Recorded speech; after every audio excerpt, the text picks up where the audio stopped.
I'm Dr. Heather Moore, owner of Total Performance Physical Therapy. Today we're going to discuss what a growth plate is. So this is found in children.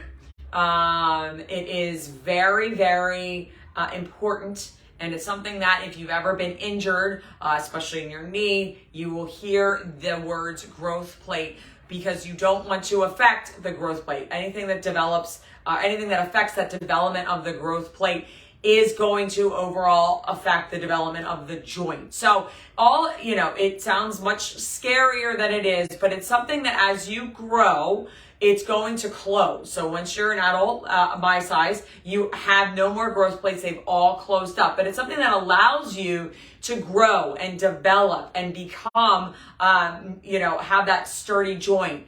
They are in multiple joints in your body. So the growth plate is not one specific spot.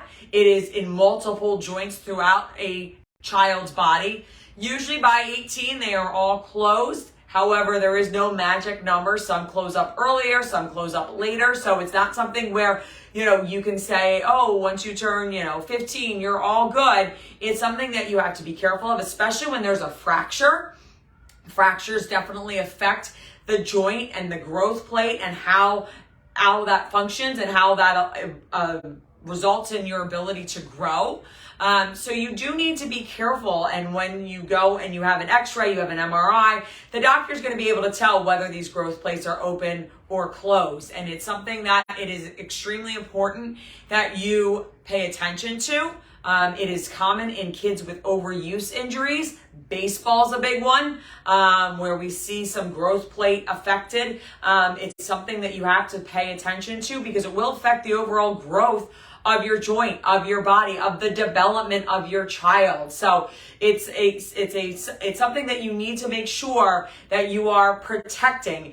There's nothing special to protect. It is not something that, we need to bubble wrap or anything like that. But if your child sustains a fracture, an overuse injury, a strain, they got to go for surgery, something along those lines, that's where the growth plate can be affected. So not everyday use, not doing outside play, nothing along those lines. But when you have surgery, when you have a fracture, when you're dealing with overuse injuries, you've been diagnosed with a tendonitis, that's when that growth plate can be affected. That's when you can affect the growth of the joint. It's not anything much more complicated than that. A growth plate is simply that. It allows the joint to grow.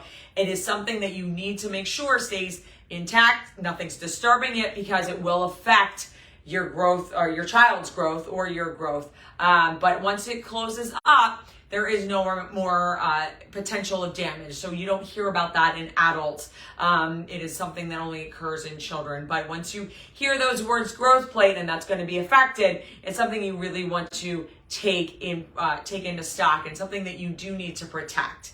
If you or someone you know is suffering with an injury that may affect the growth plate and wants a free consultation with a doctor of physical therapy, all you have to do is call our office at 215-997-9898 and we'd be happy to get you in. Thanks.